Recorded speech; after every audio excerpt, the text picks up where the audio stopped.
Hello all my dear engineers, welcome to Delta Academy. मेरा नाम है रंजन और आज का ये जो वीडियो है इसमें हम कोशिश करेंगे कि आईई रूल्स 1956 जो है उसको स्पेसिफिकली समराइज करें।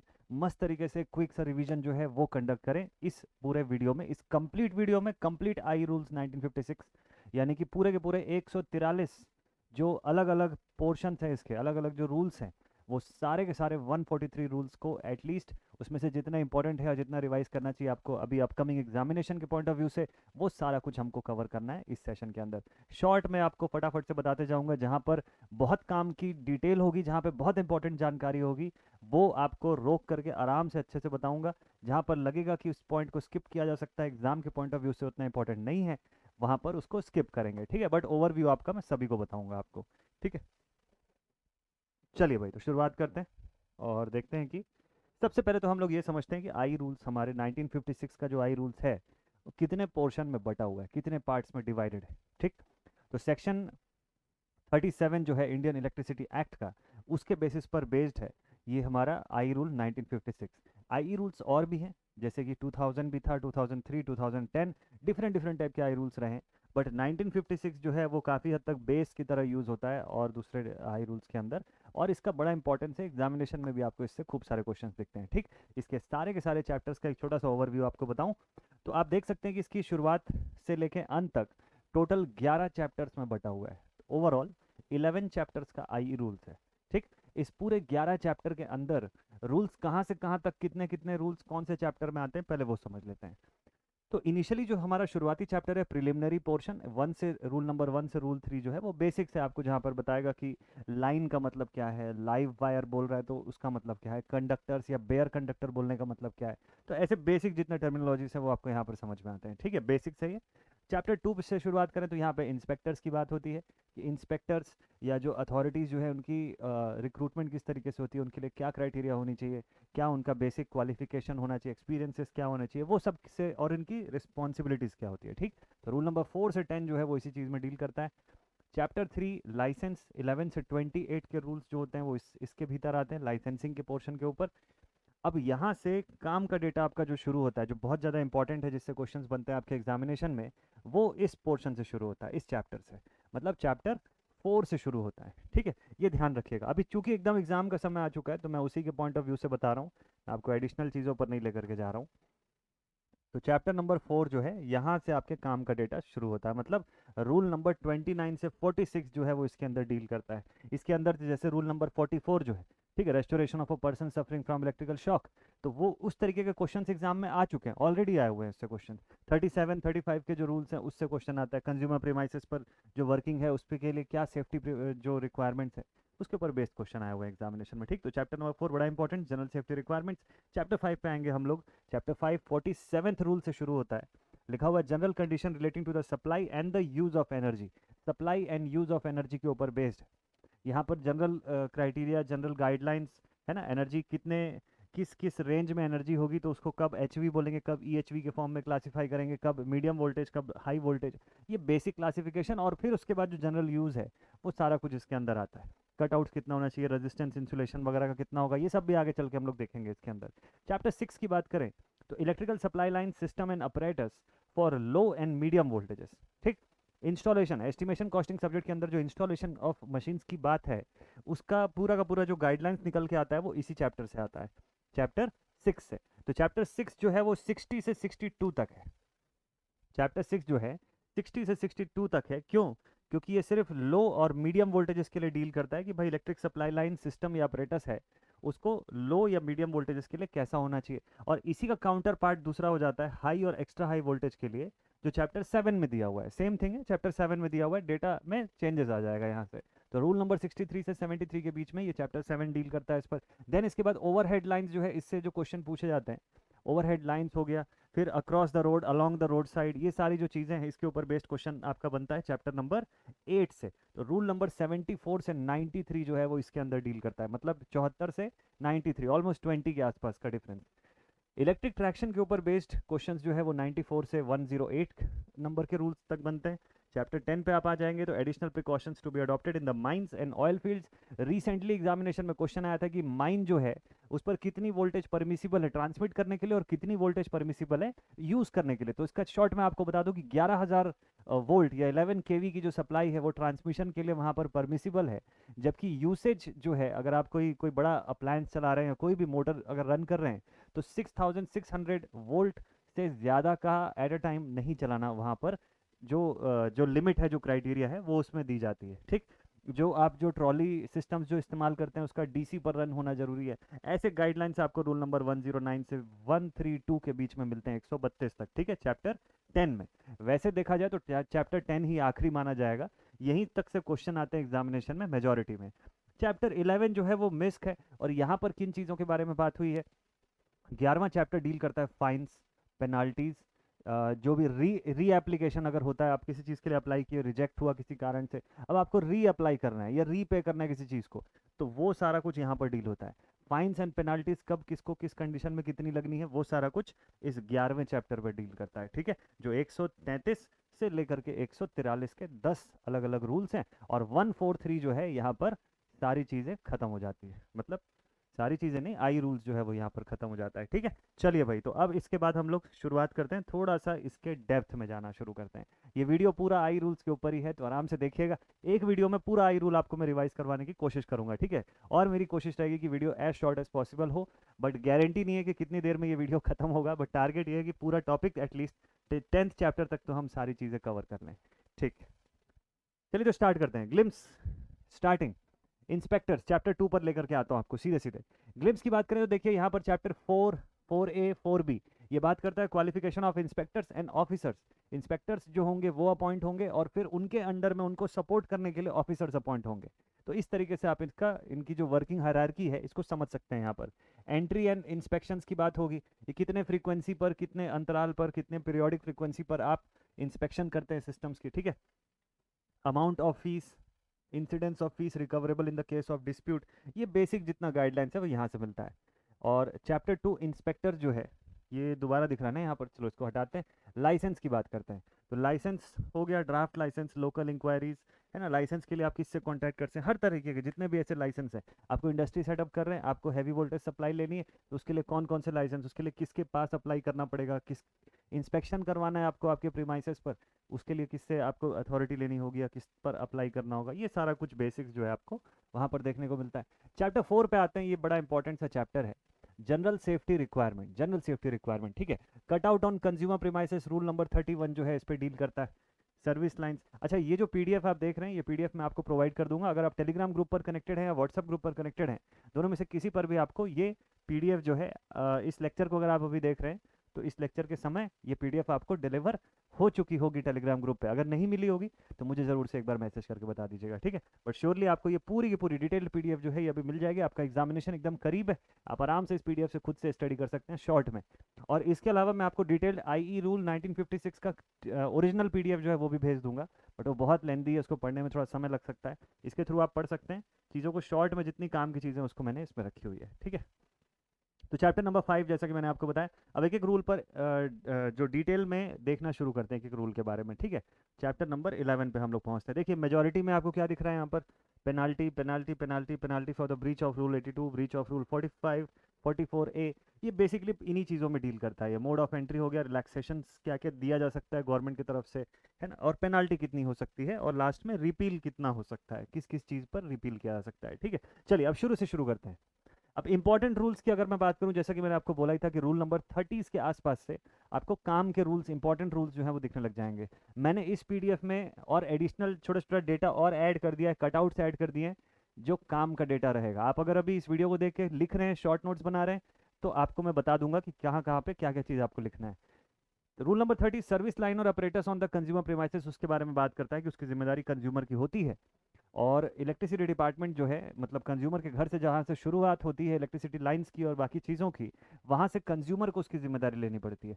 अगर इन केस अगर सपोज कर लीजिए कि जो जैसे मीटर हो गया या जो बाहर से केबल आ रहा है उसमें किसी तरीके का फॉल्ट होता है, तो कंज्यूमर जो है अपने अथॉरिटी को अप्लाई कर सकता है, यानी कि जो सर्विस प्रोवाइडर है उसको अप्लाई कर सकता है और उससे वो सारी चीज़ें बनवा सकता है। ठीक है, रिपेयर करा सकता है। Cutout on the consumer premises, cutout को लेकर के जो बेसिक रूल है वो सारा कुछ आप इसके अंदर देख लेंगे कि कटआउट जो है कितने कैसे प्रोवाइड करने चाहिए, उसका क्या सेफ्टी मेजरमेंट है, क्या सेफ्टी रूल्स है, वो सारा कुछ। Then earth terminal on the consumer premises, danger notice. Earth terminal के लिए हम लोगों ने पढ़ा हुआ एक बड़ा इंपॉर्टेंट सा थिंग कि अगर नॉर्मली अगर कंडक्टर है और कंडक्टर जो है एक स्पेसिफिक रेंज ऑफ सप्लाई से ऊपर के रेंज पर अगर वर्क कर रहा है, यानी कि अगर सपोज कर लीजिए कि 500 किलोवाट से ऊपर की मशीन अगर लगी हुई है, तो इन दैट केस आपको दो सेपरेट कंडक्टर से उसकी अर्थिंग प्रोवाइड करनी ज़रूरी है। दो सेपरेट कंडक्टर से दो सेपरेट लेवल की अर्थिंग जो है वो वहाँ पर प्रोवाइड होगी। तो इस तरीके के कुछ बेसिक रूल्स जो है वो भी यहाँ पर अवेलेबल है। अगर जैसे 3 फेज सिस्टम है तो न्यूट्रल कंडक्टर को आपको अर्थ करना है, ये बताया गया है इस पोर्शन के अंदर, ठीक है। डेंजर नोटिस का एक प्रॉपर फॉर्मेट है जो दिया हुआ है।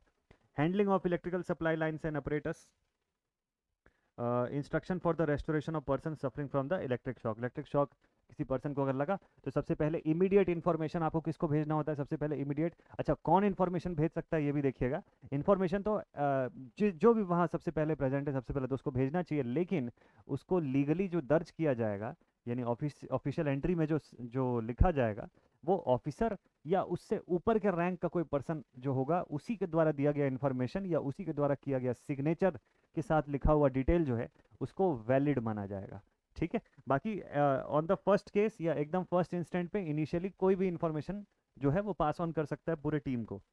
Testing of consumers installation, consumers installation की टेस्टिंग अगर कंज्यूमर डिमांड करता है कि आप हमारे यहाँ टेस्टिंग करवा दो, ठीक है, तो इन दैट केस ऑफिसर के पास ये अथॉरिटी है या इंस्पेक्टर के पास ये अथॉरिटी है कि वो ये जाके सिक्योर करे, श्योर करे कि भाई कंज्यूमर के यहाँ कहीं लीकेज तो वाकई में तो नहीं हो रहा है या किसी तरीके का फॉल्ट तो नहीं है। लेकिन कंज्यूमर मान लीजिए स्केप्टिक है, वो बार बार आपको बोल रहा है कि नहीं और टेस्ट करवा दो। एक बार आपने टेस्ट कराया, कुछ नहीं निकला, सेकंड टाइम उसने फिर बोला कि अच्छा फिर टेस्ट करवा दो। तो ऐसे कंडीशन में इंस्पेक्टर या ऑफिसर के पास एक अथॉरिटी होती है कि वो चाहे तो कंज्यूमर को बोल सकता है कि अब यहाँ से जितने भी टेस्ट होंगे हर टेस्ट का चार्ज आपको उठाना पड़ेगा, हर टेस्ट का जो कॉस्ट आएगा वो आपको जो है वो बेयर करना पड़ेगा, ठीक है। तो ये चीज़ इंस्पेक्टर के अधिकार में होता है। Testing of the consumer installation, precaution against the leakage before connection. देखिए लीकेज बिफोर कनेक्शन अगर आया तो इलेक्ट्रिसिटी डिपार्टमेंट का हेडेक है वो। इलेक्ट्रिसिटी डिपार्टमेंट जो है उसको कंज्यूमर रिपोर्ट करेगा और इलेक्ट्रिसिटी डिपार्टमेंट ये मेक श्योर करेगा कि वहाँ पर जो लीकेज हो रहा है उसको रिड्यूस करे, उसको काउंटर करे वो किसी तरीके से, ठीक है। तो लीकेज ऑन कंज्यूमर प्रीमाइसेस हो गया, उसको उसके रिगार्डिंग जो है वो सिस्टम दिया हुआ है कटआउट्स का। अब पीरियोडिकल इंस्पेक्शन की बात हो रही है, पीरियोडिकल इंस्पेक्शन की बात हो रही है, तो इसको समझिएगा कि हर इंस्टॉलेशन, जितने भी इंस्टॉलेशंस हैं उनका रेगुलर या पीरियोडिक टेस्टिंग जो है ये होते रहना जरूरी है। अब ये टेस्टिंग का मैक्सिमम ड्यूरेशन क्या है, 5 साल। 5 ईयर्स से ज़्यादा लंबा स्पैन नहीं होना चाहिए कि जिसमें कोई आया ही ना हो देखने के लिए उस सिस्टम को, ठीक है। तो विद इन 5 ईयर्स एटलीस्ट वहाँ पर टेस्टिंग किया जाना जरूरी है, ऐसा रूल नंबर 46 में मैंशनड है। ये देखिए यहाँ पर लिखा हुआ है, periodically inspected and tested at the intervals not exceeding 5 years either by inspector or any officer appointed to assist the inspector, ठीक है। तो इंस्पेक्टर या ऑफिसर के रैंक, ऑफिसर का रैंक जो है वो लास्ट रैंक होता है, उसके नीचे के पर्सन के द्वारा किया गया किसी भी टाइप का वर्क या किसी भी टाइप का ऐसा वर्क अथॉरिटेटिव नहीं रहता है, उसका अथॉरिटी नहीं माना जाएगा, उसके सिग्नेचर को या उसके लिखे हुए बातों को उसको रियल या ऐसे कानूनन फॉर्म में नहीं माना जाएगा, ठीक है। ये इंपॉर्टेंट है। देन उसके बाद रूल 48 पे आते हैं, precautions against the leakage before connection. देखिए अब इस पॉइंट पे थोड़ा इलेबरेट करना जरूरी था, इसलिए इसका पूरा डिटेल जो है ये आपके सामने रखा हुआ है। आपको ये इतना पूरा पढ़ने की जरूरत नहीं है, हालांकि पीडीएफ में सब लिखा रहेगा। आपको मैं काम की बात सीधे बताता हूँ। देखिए जब भी इंसुलेशन रेजिस्टेंस की टेस्टिंग की बारी आएगी तो एग्जाम में क्वेश्चन बनता है कि इंसुलेशन रेजिस्टेंस टेस्टिंग के समय कौन सी सप्लाई को प्रीफर करते हैं, एसी या डीसी। तो राइट आंसर है डीसी। हम लोग मेगर का इस्तेमाल करते हैं, चाहे हैंड ड्रिवन हो या डायरेक्ट हो, ऑटोमेटिक हो। इन बोथ द केसेस वो 600 750 वोल्ट के आसपास या 1000 वोल्ट के आसपास का डीसी क्रिएट कर सकता है, ये इसकी कैपेसिटी। तो हमको यहाँ पर क्या करना होता है, देखिए हमको यहाँ पर 500 वोल्ट डीसी की सप्लाई पर इंसुलेशन रेजिस्टेंस को चेक करना होता है, ठीक है। किसके किसके बीच में होगा, तो लाइव कंडक्टर और अर्थ। अगर लाइव से अर्थ के बीच का आप इंसुलेशन चेक कर रहे हो तो इन दैट केस आपको 500 वोल्ट डीसी की सप्लाई 1 मिनट के ड्यूरेशन तक वहां प्रोवाइड करनी पड़ेगी। अब जब 1 मिनट के ड्यूरेशन तक आप प्रोवाइड करेंगे, किसके केस में, ये सब लो वोल्टेज और मीडियम वोल्टेज के केस में, ठीक है। अभी हाई के केस का भी बताऊंगा आपको। तो 500 volt DC for 1 minute for 1 minute for live to earth conductor, for live to earth conductor, ठीक है, लाइव कंडक्टर से अर्थ कंडक्टर के बीच में ये टेस्टिंग करेंगे, तो उस कंडीशन में इंसुलेशन रेजिस्टेंस 1 मेगा ओम से कम नहीं आनी चाहिए, ठीक है। कम से कम भी अगर देखा जाए तो 1 मेगा ओम की इंसुलेशन रेजिस्टेंस तो होनी ही चाहिए, या फिर आप इंडियन स्टैंडर्ड से कंपेयर कर सकते हैं उसको। बाय डिफॉल्ट आई रूल तो बोलता है कि भाई हमको 1 मेगा ओम की इंसुलेशन रेजिस्टेंस वहां निकल के मिलनी चाहिए। अगर लो और मीडियम वोल्टेज है तो हाई वोल्टेज के लिए ये रूल क्या बोलता है, देखिए हाई वोल्टेज के केस में बोलता है कि भाई आप जो प्रेशर लगा रहे हो पोटेंशियल का वो भी बढ़ा दो, कितना 2.5 केवी कर दो उसको, तो 2.5 केवी का डीसी सप्लाई दे दो, ठीक है। कितनी देर के लिए, भाई लाइव कंडक्टर और अर्थ के बीच में, ठीक। टाइम ड्यूरेशन वही है, वही 1 मिनट के लिए आपको प्रोवाइड करना है, लेकिन इस बार इंसुलेशन रेजिस्टेंस कितना आना चाहिए, एटलीस्ट 5 मेगा ओम आना चाहिए, 5 मेगा ओम। तो जब हाई और जब हाई वोल्टेज का जब केस होगा, सपोज कर लीजिए, तो जब भी हाई वोल्टेज का केस होगा तो उस कंडीशन पे 5 मेगा ओम का इंसुलेशन रेजिस्टेंस रिक्वायर्ड होता है। कौन सी सप्लाई पे टेस्ट करते हैं, डीसी। क्या रेंज रहती है सप्लाई की, 2.5 केवी की सप्लाई रेंज, ठीक है। कितनी देर के लिए सप्लाई प्रोवाइड करते हैं, 1 मिनट। बारीक से बारीक डिटेल है बट जानना जरूरी है हम लोग के लिए, अगर क्वेश्चन अंदर से भी कहीं से पूछता है तो आपसे बन जाना चाहिए। चलिए अब इसके बाद आगे बढ़ते हैं, कुछ और रूल्स के बारे में बात करते हैं, ओवरव्यू के फॉर्म में देखते चले जाइएगा, बाकी तो पीडीएफ रहेगी आपके पास, आप डिटेल में भी चाहें तो पढ़ सकते हैं इसको। रूल नंबर 51 की बात करते हैं। A clear space of not less than 1 meter in the width shall be provided in front of the switchboard। ये क्वेश्चन आया एग्जामिनेशन में, दिस पॉइंट इज इंपॉर्टेंट, ये पॉइंट इंपॉर्टेंट। मैं आपको ये पीडीएफ ही इसीलिए ये पीडीएफ ही देने वाला हूँ, इसलिए इसी पीडीएफ से आपको मैं चीज़ें बता रहा हूँ ताकि आपको पता रहे कि कहाँ पर क्या चीज़ है ना, आपको ज़्यादा ढूंढने में समय ना वेस्ट हो आपका। तो देखिए आपको बोलता है कि अगर स्विच बोर्ड है ना, in front of the switch board के लिए बोल रहा है कि 1 मीटर की कम से कम विड्थ जो है वो होनी चाहिए स्विच बोर्ड से बाहर की तरफ, ऐसा ना हो कि स्विच बोर्ड के सामने ही कोई दीवार हो या कोई दूसरी चीज़ हो, ठीक। तो ये आपके लिए एक रिक्वायरमेंट है 51 नंबर का रूल जो है, ठीक है भाई।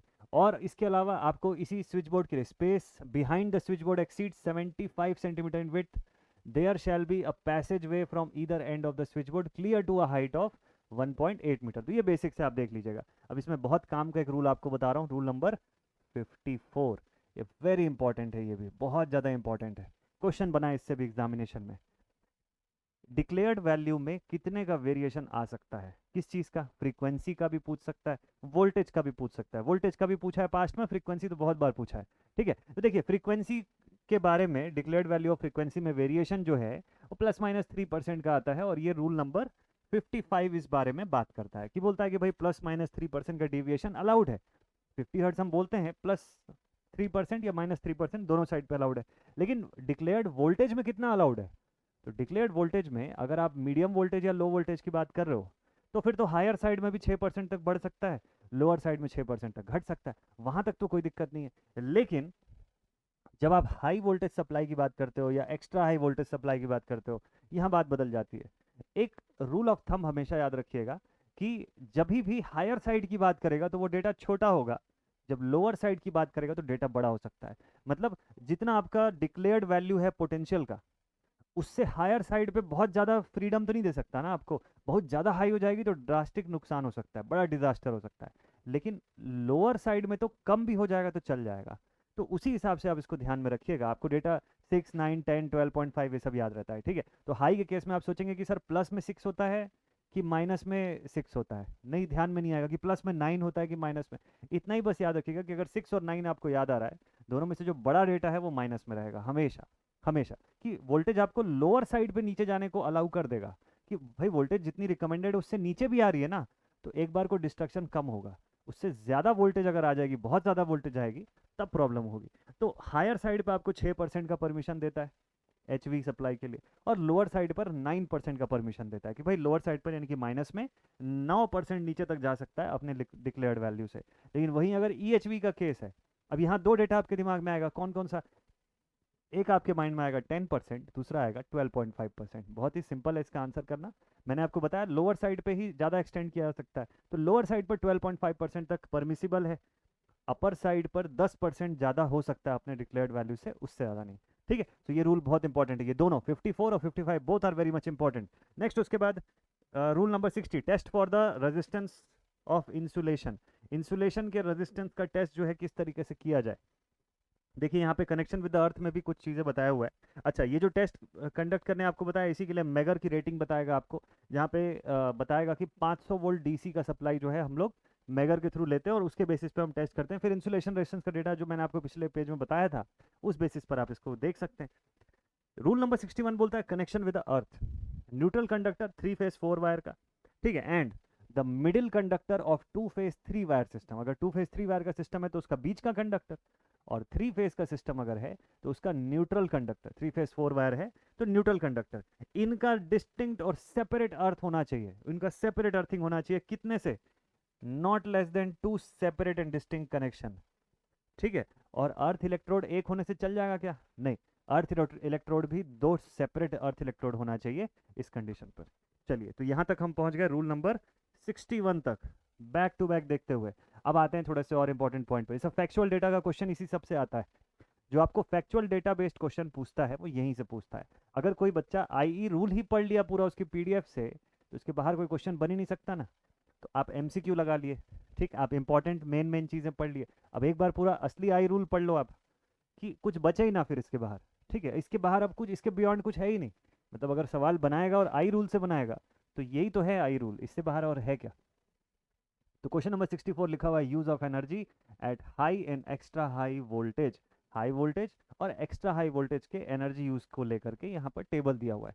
तो हाई वोल्टेज सिस्टम आपको यहाँ पर केवी में बता के रखा हुआ है, और safety working clearance, clearance in metre जो है वो आपको यहाँ पर दिया हुआ है, ठीक। तो जैसे आप देख सकते हैं कि 12 केवी या 36 केवी के आसपास, तो इसमें 2.6 2.8 मीटर्स का क्लियरेंस आपको रखने को बोला है, सेफ्टी क्लियरेंस की उतनी डिस्टेंस पे आपको रखना चाहिए। अदरवाइज उसका इम्पैक्ट इतना ज़्यादा होगा या आयोनाइजेशन करने की उसकी क्षमता इतनी ज़्यादा है कि वो अपने आप ही वहाँ का डाइलेक्ट्रिक का ब्रेकडाउन करके आप तक पहुँच सकता है। आयोनाइजेशन का स्ट्रेंथ जो है वो हाई रहता है वहाँ पर। रूल नंबर 76 पे आते हैं हम लोग। यहाँ पर बीच का एक आध रूल छूट गया है, उसको आगे चल के अगले स्लाइड में है अवेलेबल, मैंने रखा हुआ है।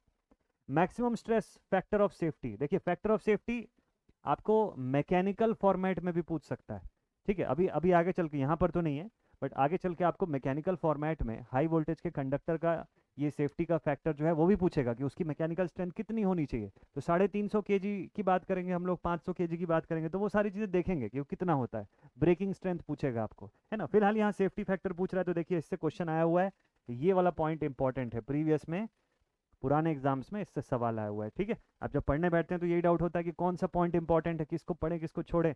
अगर हड़बड़ी में है, कम समय बचा हुआ है, तो एटलीस्ट जितना इंपॉर्टेंट मार्क किया हुआ है या जितना डेटा यहाँ पर मैं आपको शो कर रहा हूँ, बीच बीच का डेटा मैं नहीं शो कर रहा हूँ, जो बहुत ज़्यादा काम का नहीं है, थ्योरेटिकल है बेसिक्स, लेकिन अगर पढ़ सकें तो पूरा पढ़िए, अगर समय कम है तो एटलीस्ट इतना जितना मैं दिखा रहा हूँ वो तो पूरा ही पढ़ के जाइएगा, इंपॉर्टेंट है, इससे क्वेश्चन बनेगा आपसे।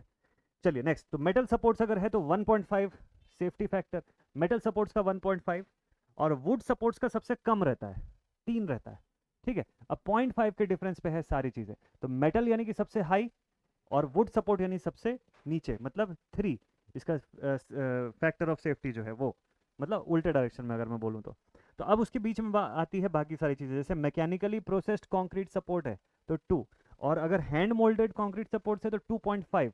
इंपॉर्टेंट डेटा है, तो कहाँ से हम लोग शुरू किए थे, मेटालिक सपोर्ट से शुरू किए थे, कितना 1.5, कहाँ पे खत्म किए, वुड पे खत्म किए, वुड पे सबसे नीचे इसकी फैक्टर ऑफ सेफ्टी जो है वो 3 तक जाती, तो सबसे हाईएस्ट फैक्टर ऑफ सेफ्टी इसके अंदर जाती है, ठीक है। और इन बिटवीन क्या है कि सबसे पहले तो मैकेनिकली प्रोसेस्ड कंक्रीट सपोर्ट अगर है तो 2, और हैंड मोल्डेड है तो 2.5 तक जाता है ये, ठीक है भाई। चलिए इसके बाद नेक्स्ट पॉइंट पर आते हैं हम लोग। अगला पोर्शन जो है, ठीक है, तो मैक्सिमम स्ट्रेस हो गया, फैक्टर ऑफ सेफ्टी हो गया, और इसी के आगे कुछ और दिया हुआ है। चलिए इसी के आगे दिया हुआ है the minimum factor of safety for the stay wire, guard wire या बियरर वायर।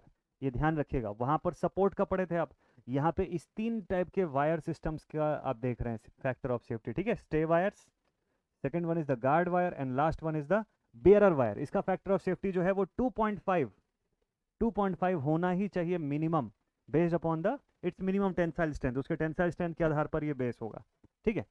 तो अब minimum factor of safety for the conductor जो है इट शैल बी 2 से नीचे नहीं हो सकता, जैसे यहाँ पर 2 दिया हुआ है, 2.5 दिया है, सॉरी यहाँ पर 2 दिया हुआ है मिनिमम, इससे नीचे नहीं जाना चाहिए, ठीक है। चलिए ठीक है, डन। और इधर लिखा हुआ है provided that in the case of lattice steel or other compound structure factor of safety जो है वो 1.5 से नीचे नहीं जाना चाहिए, ठीक है, 1.5 से नीचे। अगर लैटिस ऐसा स्टील स्ट्रक्चर है, ऐसे लैटिस बेस्ड है, तो उस कंडीशन पर आप 1.5 को लास्ट फैक्टर ऑफ सेफ्टी मान सकते हैं। अब रूल नंबर 71 छूट गया था, इसको जरा देख लेते हैं। लिखा हुआ है additional provision for the supply to high voltage luminous tube sign installation, luminous tube sign installation. अब देखिएगा इसमें क्या इंपॉर्टेंट है, आपको बोलता है कि आपको एक स्विच वहां प्रोवाइड करना चाहिए। कहाँ पर प्रोवाइड करना चाहिए, देखिए लिखा हुआ है for the installation on the exterior of a building.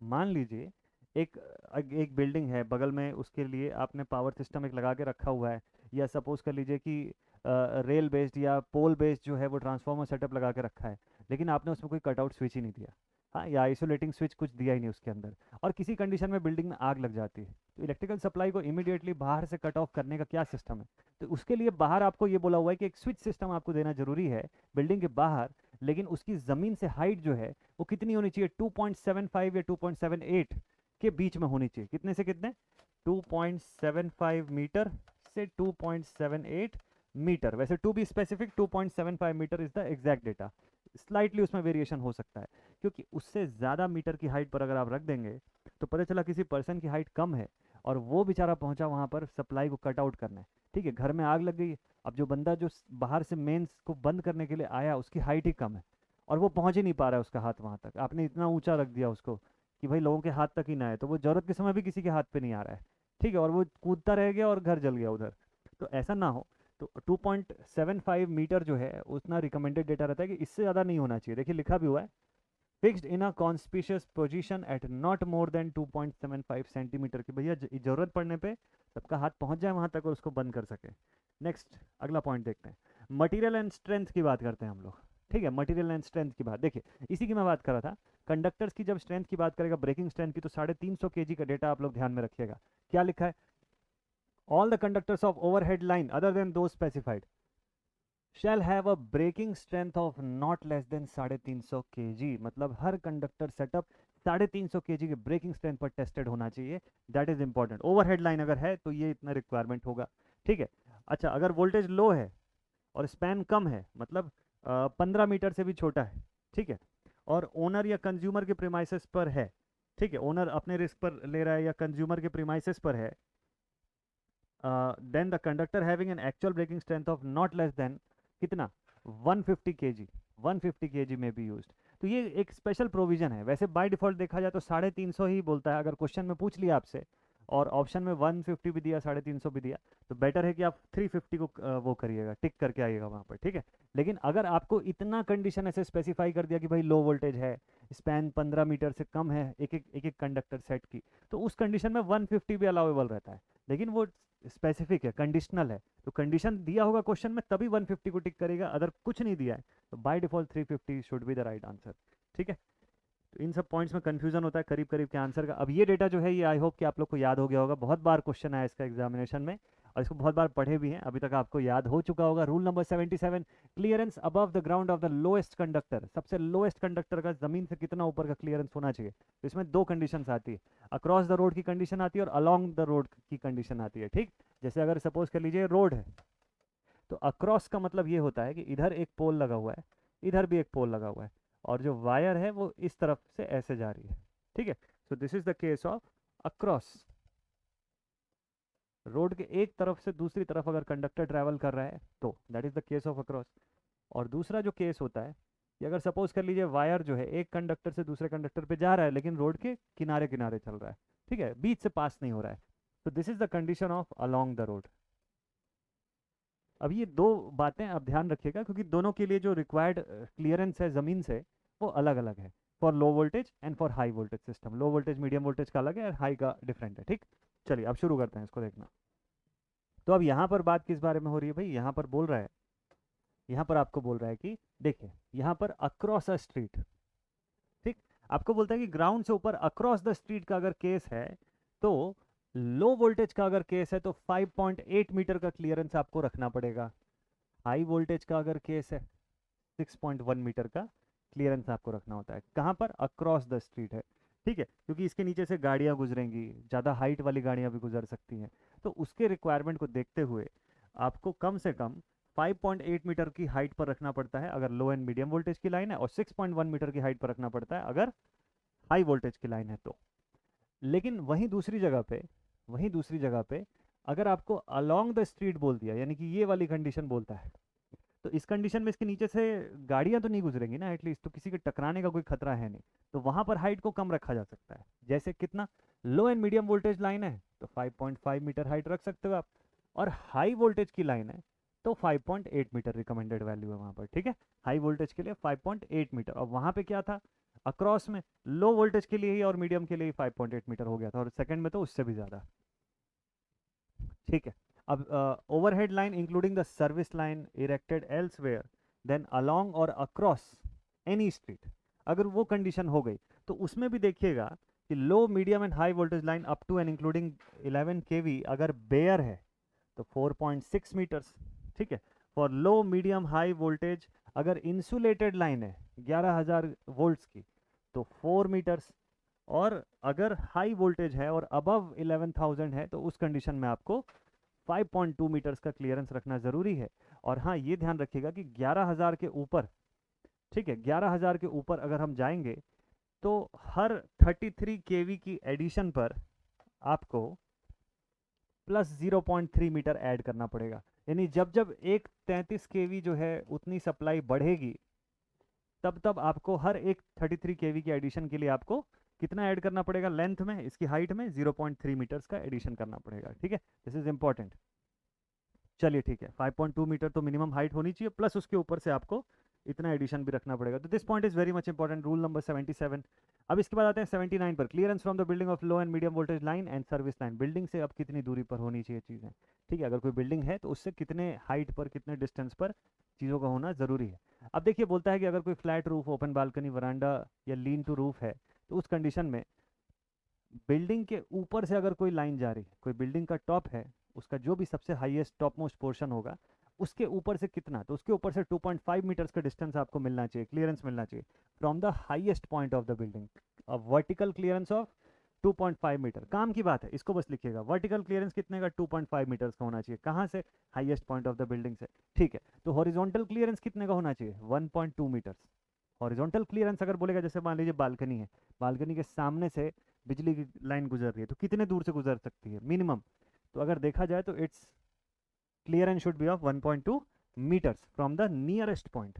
अच्छा, अब ये नियरेस्ट पॉइंट का क्या प्रिंसिपल है भाई, तो नियरेस्ट पॉइंट जो होगा, इसको, इसके लिए कंडीशन है, अगर अगर हॉरिजॉन्टल डिस्टेंस आप देख रहे हो या वर्टिकल भी देख रहे हो, फॉर बोथ द केसेस इसके लिए कंडीशन ये है, अभी हॉरिजॉन्टल का बता दूं आपको, कि अगर आंधी तूफान चले या कंडक्टर में सैग है, उसके सैग के बाद वो कितना दूर तक वो मूव कर सकता है या वेव कर सकता है, उसको ध्यान में रखते हुए, और मैक्सिमम सैग की कंडीशन के बावजूद उसको 1.2 मीटर्स का डिस्टेंस बिल्डिंग से मेंटेन करना है। This is the basic criteria. तो ये ध्यान रखिएगा, सैग को इंक्लूड करके, चाहे यहाँ पर हो चाहे वर्टिकल में हो, दोनों ही जगह पर ये चीज़ है कि including the sag, including the overall tension जो वहाँ पर हो सकता है, ठीक है।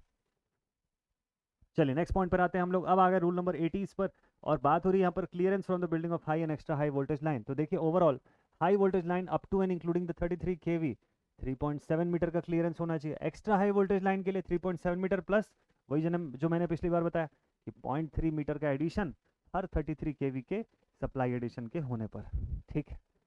हॉरिजॉन्टल क्लियरेंस की अगर बात करें, 1.2 मीटर, विंड प्रेशर सारी चीज़ों को इंक्लूड करते हुए, सैग, विंड प्रेशर, मैक्सिमम डिफ्लेक्शन जो वहाँ हो सकता है, 1.2 मीटर, कब तक, कितने तक के लिए, 11 केवी तक के लिए। मान लीजिए सप्लाई लाइन 11 केवी से ऊपर जाती है तो 2 मीटर, और उससे भी ज़्यादा ऊपर जाती है तो हर 33 केवी के एडिशन पर फिर से वही 0.3 मीटर्स का इसके हाइट में या क्लियरेंस में एडिशन कर दीजिएगा आप।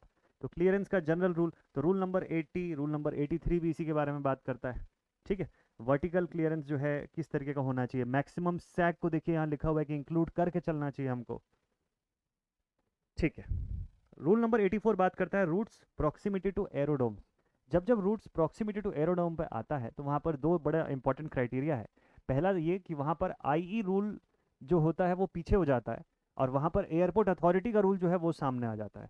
तो वहाँ पर जो भी इंस्पेक्टर या ऑफिसर अगर इंस्टॉलेशन करवा रहे हैं तो उनको हमेशा प्रायर परमिशन किससे लेना पड़ेगा, एयरपोर्ट अथॉरिटीज से पहले परमिशन लेनी पड़ेगी। ये दोनों जगह पे आप बीआईएस की गाइडलाइन पढ़ेंगे ना इल्यूमिनेशन की, तो वहाँ पर भी ये लिखा हुआ है, जब आप रोड की कैटेगरीज पढ़ेंगे, ABCD वाला जो कैटेगरी पढ़ते हैं कि A1 A2 B1 B2 वाले जो कैटेगरी आती है स्पेसिफिक टाइप के रोड्स की, उसमें भी देखिएगा एयरपोर्ट वाली रोड्स को ना F कैटेगरी में रखा गया, अलग से स्पेशल पर्पस रोड्स हैं। तो वहाँ पर जब लाइट का इंस्टॉलेशन किया जाता है तो उसका रूल एकदम अलग होता है।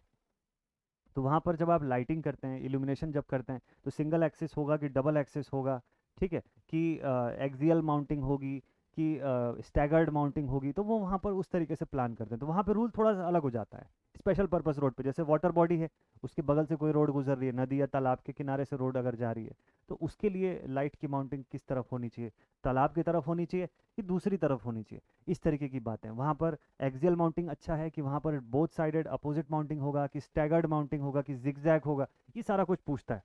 ठीक है, तो इल्यूमिनेशन का थोड़ा सा और डिटेल में आपके लिए मैं क्लास रखूंगा अलग से BIS का, उसमें पूरा डिटेल पूरा BIS पे ही हम लोग डिस्कशन करेंगे। आज सिर्फ आई रूल्स की बात करूंगा मैं, ठीक है। चलिए, तो प्रॉक्सिमिटी टू द एरोडोम जो है उसके रिगार्डिंग जो रूल है वो डिस्कस कर रहा है यहाँ पर। देन इसके बाद नेक्स्ट पॉइंट पर हम लोग पहुंच गए और अब बात हो रही है रूल नंबर 87 पर, लाइंस क्रॉसिंग और अप्रोचिंग ईच अदर। अब दो अलग अलग लेवल के वोल्टेज की, या मान लीजिए सेम वोल्टेज की लाइन एक दूसरे को क्रॉस कर रही है या एक दूसरे से पास हो रही है वहाँ से, तो उस कंडीशन में इनका एक ऐसा टेबुलर फॉर्म में आप यहाँ से देख सकते हैं कि जैसे मान लीजिए फॉर एन एग्जांपल 110 या 132 केवी की लाइन है और वो 220 केवी की लाइन से क्रॉस हो रही है वहाँ से, तो उस कंडीशन पर जो मिनिमम क्लियरेंस रिक्वायर्ड होगा that will be how much, that will be 4.58। ठीक है, 4.58 मीटर जो है वो as per the I rules एकदम फिक्स है कि इतना तो होना ही है यहाँ पर। और अगर इसी कंडीशन पर 400 केवी की कोई लाइन है and if it is crossing through another 400 KV line, तो उस कंडीशन पे 5.49 मीटर्स का जो डिस्टेंस है वो आपको दोनों के बीच में मिनिमम क्लियरेंस मेंटेन करके रखना पड़ता है। ठीक है, ये इसका बेसिक रूल है। तो ऐसे ही एक बार गो थ्रू हो जाएगा इस पूरे के पूरे टेबल के थ्रू। बात करें नेक्स्ट पर यानी कि रूल नंबर 103 पर, तो current density in the rail. Current density in the rail जो है इसके लिए भी आपको कंडीशन दिया हुआ है। क्या कंडीशन दिया हुआ है, where the rails on which the car runs are used as a return. जैसे हम लोग देखते हैं कि कई बार जो रिटर्न पाथ होता है वो ट्रैक के थ्रू या जो रेल्स होती है जिसके ऊपर जो ट्रेन चल रही होती है उसके थ्रू लिया जाता है। अगर ये कंडीशन है तो इसके लिए क्या प्रोविजन है भाई, तो करंट डेंसिटी ऐसी रेल्स में, करंट डेंसिटी, ठीक है, जे की बात कर रहे हैं यहाँ पे, तो करंट डेंसिटी जो है वर्किंग कंडीशन में इस वैल्यू से एक्सीड नहीं करनी चाहिए। कितनी से, 1.4 एम्पियर पर स्क्वायर सेंटीमीटर। एक स्क्वायर सेंटीमीटर पे 1.4 एम्पियर से ज़्यादा अगर करंट आ रही है तो फिर वो डेंजरस कंडीशन हो जाता है। क्लियर है, तो current density in the rail should not exceed how much, 1.4 amperes पर स्क्वायर सेंटीमीटर। 1.4 एम्पियर्स पर स्क्वायर सेंटीमीटर, इस वैल्यू से ज़्यादा एक्सीड नहीं करनी चाहिए करंट डेंसिटी इन, वो भी हर रेल की बात नहीं हो रही, सिर्फ वहाँ पर जहाँ पर जो ट्रैक सिस्टम है वो एज अ रिटर्न काम कर रहा है। ठीक है, सिर्फ उस कंडीशन पर ये वर्किंग होता है। नेक्स्ट रूल नंबर 104 पे आते हैं, आइसोलेशन ऑफ द सेक्शंस की बात कर रहा है। ठीक है, यहाँ पे जितने भी ट्रॉली वायर्स जो हम लोग जो जितने भी ट्रॉली वायर्स वहाँ पर लगाएंगे उन सब का लेंथ जो है वो 1.6 किलोमीटर से एक्सीड नहीं करे। ठीक है, तो जितने भी ऐसे जो भी सेक्शंस आप लगाएंगे इसका मैक्सिमम जो परमिसिबल लेंथ हो सकता है वो 1.6 किलोमीटर का लेंथ जो है वो परमिसिबल है as per the I rule. ठीक है, चलो नेक्स्ट पॉइंट पर आते हैं अब इसके बाद हम लोग। अगला जो पॉइंट है रूल नंबर 105 पे आ गए हम लोग। यहाँ पर लिखा हुआ है minimum size and the strength of trolley wire. Strength of trolley wire की अगर बात करें तो देखिए ब्रेकिंग लोड वो 2000 किलो का ब्रेकिंग लोड जो है वो झेल सके, इतनी तो उसकी कैपेसिटी होनी चाहिए। और cross section area should not be less than 0.5 square centimetre. Cross section area जो है उसका 0.5 स्क्वायर सेंटीमीटर से कम नहीं होना चाहिए। और ब्रेकिंग स्ट्रेंथ कितने से ज़्यादा नहीं, कितने से कम नहीं होनी चाहिए, 2000 kg से कम नहीं होनी चाहिए। एक्चुअल ब्रेकिंग स्ट्रेंथ की बात कर रहा है। हाइट ऑफ ट्रॉली वायर और लेंथ ऑफ स्पैन कितना हो सकता है भाई, देखिए not less than 5.2 metres. Height जो है वो जनरल हाइट की बात है, स्ट्रीट के फॉर्म में भी अगर आप देखोगे ना तो ट्रॉली वायर जब जहाँ पे भी लगाना पड़ेगा आपको उसकी मिनिमम हाइट तो 5.2 रखनी है आपको, उससे नीचे तो कुछ भी चीज़ नहीं कर सकते। बात करें प्रोटेक्टिव इक्विपमेंट की तो फॉल्ट करंट की बात कर रहा है, not more than 750 milliamps. Fault current जो है 750 मिली एम्पियर से नहीं जा सक से ज़्यादा नहीं होना चाहिए इन the case of 550 by 1100 volt system, underground system की अगर बात कर रहे हैं तो। ठीक है, अंडरग्राउंड ऑयल फील्ड। और अगर बात करें 50 एम्पियर किसमें, 3.3 KV to 6.6 KV system in the open cast mines. ये माइंस के ऊपर बेस्ड सिस्टम है पूरा। ठीक है, ये माइंस के ऊपर बेस्ड सिस्टम है तो ये वहाँ की बात हो रही है। अच्छा, माइंस का एक क्वेश्चन आया था एग्जामिनेशन में, CIL के पेपर में भी आ चुका है, कोल इंडिया लिमिटेड के पेपर में भी इससे क्वेश्चन आया हुआ है। एक और एग्जाम में इसका नाम मुझे अभी क्लिक नहीं कर रहा है, एक और एग्जाम में इसका क्वेश्चन आया हुआ था। यूपी का कोई एग्जाम था, शायद आरवीएनएल था या पीसीएल था, दोनों में से किसी एक के पेपर में इसका क्वेश्चन आया था वोल्टेज लिमिट का माइंस के केस में। तो वोल्टेज लिमिट जो है वो कितनी होती है, 118वां रूल जो है, रूल नंबर 118 डील करता है कि भाई voltage limit in the case of oil fields या कोल माइंस जो है वो कितनी परमिसिबल है। तो ट्रांसमिशन कर रहे हैं जैसा कि मैंने शुरू में आपको बताया था, तो 11,000 वोल्ट जो है वो परमिसिबल है, और अगर यूज़ कर रहे हैं, ऑपरेट कर रहे हैं कोई मशीन, तो 6,600 वोल्ट तक परमिसिबल है। ठीक है, तो 11,000 volt and shall not be use therein at a voltage exceeding 6,600 volts. ठीक है, परफेक्ट है। तो जनरल कंडीशन चैप्टर 5, और ये समराइज्ड फॉर्म में आपको शॉर्ट में सभी रूल्स का एक ओवरऑल इंप्रेशन दिख जाएगा। ये देखिए, इसको समझ सकते हैं आप, जैसे रूल नंबर 82 हो गया, इरेक्शन ऑफ या alteration to the building structures, flood banks and elevation of the roads.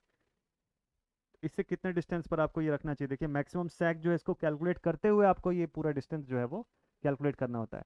Rule number 83 बात करता है अबाउट द क्लियरेंस की, जनरली कितने का क्लियरेंस जो है वो हम लोग के पास परमिसिबल रहता है। तो हम लोगों ने देखा था 84 पे अभी जस्ट बात किए थे थोड़ी देर पहले कि प्रॉक्सिमिटी टू एरोडोम्स, एरोडोम्स से अगर प्रॉक्सिमिटी है तो हाइट या क्लियरेंस जो है उसको हमको रिड्यूस करके रखना पड़ेगा। ठीक है, तो उस कंडीशन में एयरपोर्ट अथॉरिटी जो है वो जो आपको क्लियरेंस का बताएगी कि इतना क्लियरेंस रख सकते हैं, उतना ही आप रख सकते हैं, उससे ज़्यादा नहीं कर सकते। वहाँ पर आई रूल के पुराने रूल जो आपने पढ़े थे कि नहीं मिनिमम जो कंडक्टर की हाइट है वो इतनी रखनी चाहिए, वो रूल वहाँ पे फिर काम नहीं करते हैं। वहाँ पे फिर एयरपोर्ट अथॉरिटी जो रूल बताएगी आपको उस अकॉर्डिंग उस पर ध्यान देना पड़ता है। Then maximum interval between the supports, supports के बीच कितने का इंटरवल जो रखते हैं वो रख सकते हैं। ये सब पूरा आपको पूरा डिटेल पीडीएफ के अंदर मिल जाएगा, ये पूरी पीडीएफ मैं आपको प्रोवाइड कर दूंगा। लाइंस क्रॉसिंग या अप्रोचिंग ईच अदर अभी जस्ट देखे थे हम लोग। ये बात कर रहा है देखिए गार्डिंग की, है ना, ये गार्डिंग सेक्शन जो है इसकी बात कर रहा है। गार्ड वायर सिस्टम जब लगाते हैं तो इस तरीके से ऐसे कंटिन्यूएशन में हम लोग लगाते हैं। फिर service lines from the overhead line, overhead line से सर्विस लाइन, जैसे इसमें एक बड़ा इंपॉर्टेंट सा रूल है कि अगर सपोज कर लीजिए कि आपका एचवी लाइन है किसी किसी टावर के थ्रू, एचवी लाइन या मीडियम वोल्टेज की लाइन या हाई वोल्टेज की लाइन बेसिकली अगर जा रही है, और उसी टावर का इस्तेमाल हो रहा है किसी लोअर वोल्टेज सिस्टम के लिए एक नेटवर्किंग करने का, ठीक है, कुछ भी हो सकता है, टेलीफोन लाइन जा सकती है, इंटरनेट केबल्स जा सकते हैं, तो उस कंडीशन पर अगर कोई ऑपरेटर उस इंटरनेट केबल को रिपेयर करने जा रहा है या उस टेलीफोन लाइन का मेंटेनेंस करने जा रहा है, तो भी उसके सेफ्टी गियर्स वही होने चाहिए जो एचवी के मेंटेनेंस करने वाले बंदे के पास होते हैं या जो उसके लिए रिकमेंडेड है। तो उस टेलीफोन ऑपरेटर या उस इंटरनेट का जो ऑपरेटर है जो उसकी लाइन को ठीक करने जा रहा है उस पोल के ऊपर, उसको भी वही सेफ्टी गियर्स दिए जाने चाहिए। ठीक है, ये इंपॉर्टेंट एक क्वेश्चन था एग्जाम का, तो जस्ट मुझे क्लिक किया अभी। देन अर्थिंग के ऊपर बेस्ड ये basic rules, earthing, insulation resistance, question आता है इन सभी से। अर्थिंग के ऊपर और इंसुलेशन रेजिस्टेंस के ऊपर बेस्ड क्वेश्चन आता है। Safety and protective devices, safety devices और प्रोटेक्टिव डिवाइसेस के ऊपर बेस्ड देखिएगा। ठीक है, प्रोटेक्शन अगेंस्ट द लाइटनिंग, तो ये सारा कुछ हम लोग इसके अंदर देखें। देखिए जैसे इलेक्ट्रिक ट्रैक्शन के ऊपर आप देख सकते हैं कि वहाँ पर क्या यूज़ होता है, वहाँ पर जो हमारा लाइव वायर है, जो ट्रांसमिशन के लिए जो कंडक्टर यूज़ करते हैं उसको लाइन बोला जाता है, और दूसरे कंडक्टर को हम लोग रिटर्न बोल करके रेफर करते हैं। जैसे यहाँ पर अलग फॉर्म में हम लोग उसको बोलते हैं ना, लाइव वायर बोल देते हैं।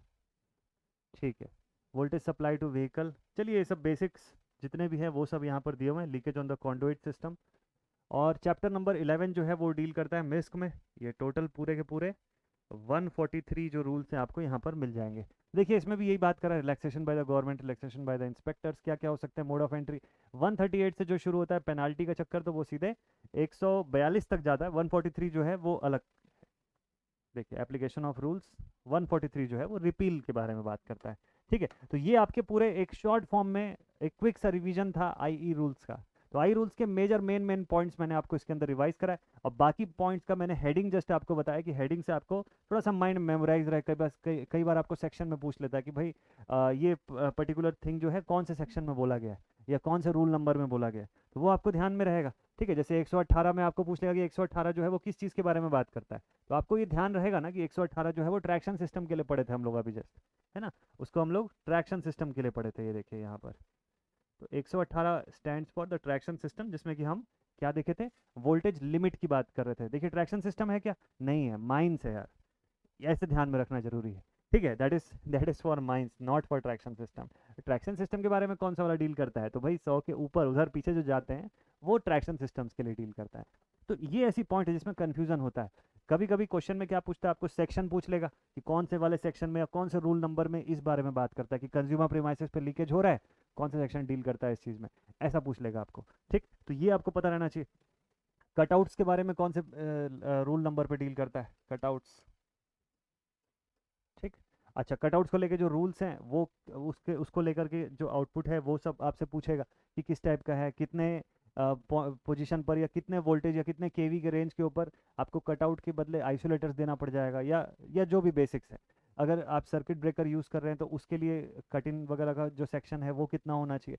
तो ऐसा बहुत सारा बेसिक बेसिक सा थिंग जो है इसके अंदर है, और इस सारी चीज़ को समराइज़ करने के लिए ये एक पीडीएफ आपके पास रहेगी। और डिटेल्ड फॉर्म में देखने के लिए ओरिजिनल आई रूल की पीडीएफ आपको मैं आज के आज ग्रुप पर भेज दूंगा। अगर आप इस वीडियो को देख रहे हैं तो आपके ग्रुप तक ये पहुंच चुकी होगी ये पीडीएफ। ठीक, तो आई होप एकदम शॉर्ट एंड प्रिसाइज फॉर्म में आपने आई रूल्स 1956 का जो वीडियो है वो देख लिया।